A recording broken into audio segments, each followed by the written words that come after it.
E aí galera, de volta aqui no canal do Kleber, mais um vídeo.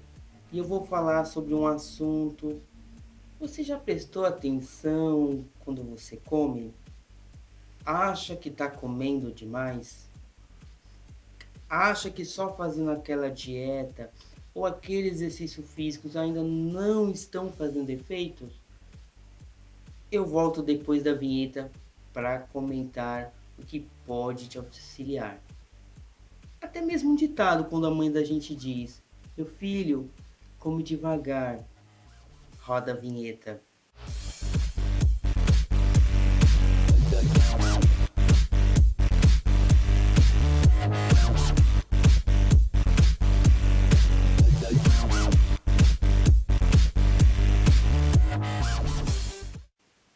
E aí galera, de volta mais uma vez aqui para comentar com você, ou com você que está aí correndo contra o tempo e contra a balança.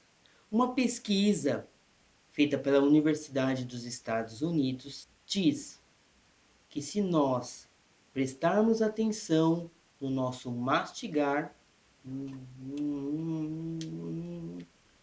comemos menos.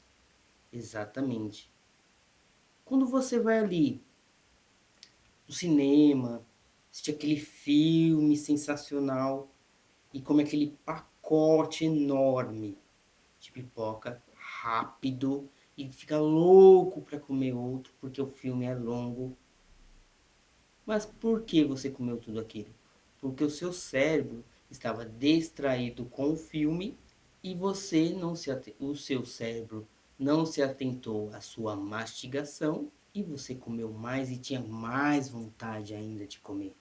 Segundo a pesquisa feita pelos pesquisadores americanos, a partir do momento que eles fizeram um teste onde a pessoa que comia aquele prato prestava atenção mais no que sua boca fazia aquele alimento que digeria, menos se comia. E aquele que se entretia, aquele que prestava mais atenção no que o outro ou que estava ao redor, ou até mesmo quando ficava na frente da TV e não prestava atenção no seu prato, comia muito mais.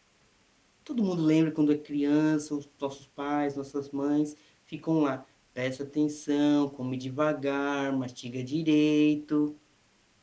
Essa pesquisa também veio para dizer que se você prestar atenção no mastigar, no som que emitimos, menos comida você vai comer. Para quem está fazendo dieta, para quem briga com a balança, é um caso a se pensar e prestar mais atenção. Você concorda com essa pesquisa? Você não concorda? Faça um teste aí, comentem aqui no meu canal e eu volto no próximo vídeo. Tchau!